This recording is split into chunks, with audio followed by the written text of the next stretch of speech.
বাঙালি special রান্নাঘরে সব বন্ধুদের স্বাগত। আজকে আমি লোটে মাছের চচ্চড়ি করে দেখাবো। তার জন্য এখানে নিয়ে নিয়েছি পেঁয়াজ কুচো, সরু সরু কেটে নিয়েছি আলু, টমেটো, আদা রসুন, গোটা গরম মশলা আর হচ্ছে আপনার এই শুকনো লঙ্কা। আর এখানে নিয়ে নিয়েছি লোটে মাছ, ভালো করে পরিষ্কার করে লবণ হলুদ মাখিয়ে নিয়েছি। এখানে একটা জিনিস পাওয়া যাবে না, একটা গ্রামের মধ্যে আমাদের বাড়িটা ধনেপাতাটা পাওয়া যাবে না। তো বন্ধুরা, রেসিপিটা শুরু করার আগে বলবো লাইক করবেন, শেয়ার করবেন, চ্যানেলটা আপনাদের ভালো লেগে গেলে সাবস্ক্রাইব করে নেবেন। ঠিক বাড়িতে যেভাবে খাই ঠিক আপনাদের কিন্তু সেইভাবে দেখাই। চলুন বন্ধুরা, রেসিপিটি শুরু করা যাক। এবং রেসিপিটি আপনাদের কেমন লাগছে অবশ্যই কিন্তু কমেন্টের মাধ্যমে বলবেন। রেসিপিটা কিন্তু পুরোটাই দেখবেন। প্রথমেই আমি মশলাটাকে বেটে নেব। আদা রসুন, গোটা গরম মশলা আর শুকনো লঙ্কাটাকে হলুদ গুঁড়ো জিরে গুঁড়ো দিয়ে একটু মশলাটাকে বেটে নেব। গ্যাস ধরিয়ে দিয়েছি, কড়া বসিয়ে দিয়েছি। বন্ধুরা, কড়ার যে তেলটা আছে এটা আমি আলু ভেজেছি তার তেল। এখানে তার মধ্যে আরো তেল দিয়ে দেবো, পরিমাণ মতন তেলটা আমি দিয়ে দিয়েছি। তেলটা আমার গরম হবে। তেলটা আমার গরম হয়ে গেছে, দেখুন। দিয়ে দেবো, প্রথমে আমি আলুগুলো দেবো। আলুগুলোকে আমি ভেজে তুলে নেব। রেসিপিটা কিন্তু পুরোটাই দেখবেন আর আপনাদের কেমন লাগছে অবশ্যই কিন্তু বলবেন। আমি আলুগুলো ভেজে তুলে নেব। আলুগুলো যেন ভাজার মধ্যে যেন সিদ্ধ হয়ে যায়।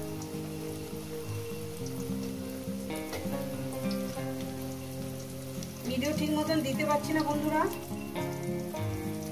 3-4 দিন হয়ে যাচ্ছে ভিডিও দিতে পারছি না। হাতে প্রচন্ড ব্যথা, দিয়ে আমি রান্নাই করতে পারছি না ঠিক মতন।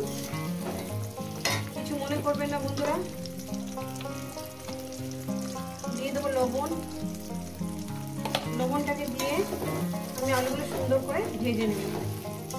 একটু সঙ্গে থাকবেন, পাশে থাকবেন বন্ধু হয়ে।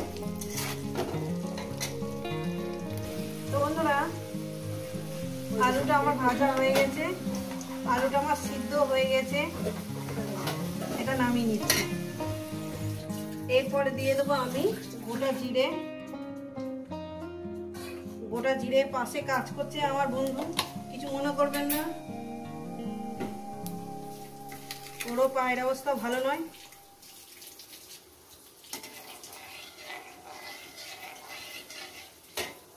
জিরেটা আমার ভাজাও হয়ে গেছে। দিয়ে দেবো পেঁয়াজ কুচো। কিছু মনে করবেন না বন্ধুরা, আমার হাত, আমার ডান হাত ওর ডান পা।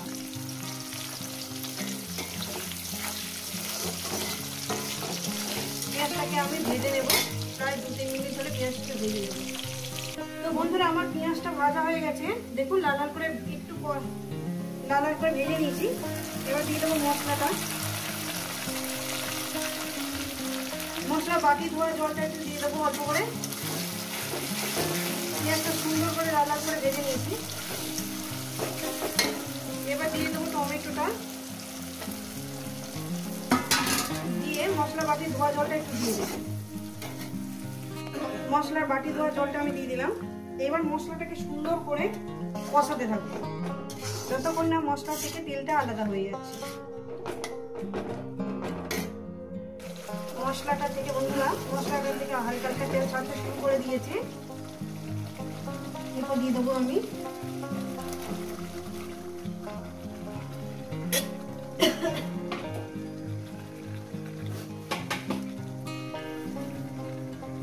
দেওয়ার পর এবার এটাকে আমি সুন্দর করে কষাতে থাকবো।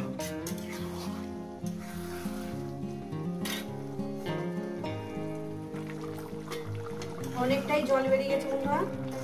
জলটা প্রথমে আমি শুকিয়ে নেব, যেহেতু চচ্চড়ি তো জলটা প্রথমে একটু শুকিয়ে নেব। তো বন্ধুরা দেখুন, জল অনেকটা শুকিয়ে এসছে। আরো 1-2 মিনিট শুকিয়ে নেব, তারপর আমি আলুটাকে দেব। একটু ধনে পাতা দিয়ে দেবেন, আপনাদের হাতের কাছে যদি ধনে পাতা থাকে ভীষণই ভালো লাগবে।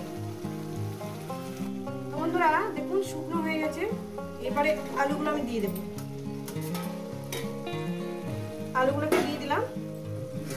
এবার সুন্দর করে আলুগুলোকে দিয়ে আরো 5 মিনিট আমি একটু চচ্চড়ি মতন করে নামিয়ে 5 মিনিট রান্না করবো। একদম লোতে দিয়ে, গ্যাস একদম লোতে দিয়ে দেবো, লোতে দিয়ে রান্নাটা করবো। ভীষণই সুন্দর খেতে হয়েছে, আর নুন ঝাল ঝাল সবকিছু আমার পারফেক্ট ঠিক আছে।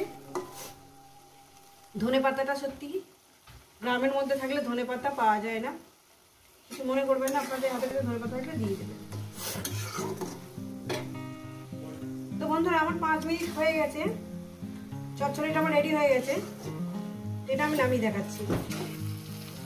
রেসিপিটা ভালো লেগে গেলে লাইক করবেন, শেয়ার করবেন, চ্যানেলটা আপনাদের ভালো লেগে গেলে সাবস্ক্রাইব করে দেবেন। আবার নতুন কোনো রেসিপির সঙ্গে দেখা হচ্ছে বন্ধুরা। সবাইকে বলবো সুস্থ থাকবেন, ভালো থাকবেন, আর আবার নিত্য নতুন ভিডিও দেখবেন, নামিয়ে দেখাচ্ছি। তাহলে বন্ধুরা দেখা হচ্ছে আবার নতুন রেসিপির সঙ্গে।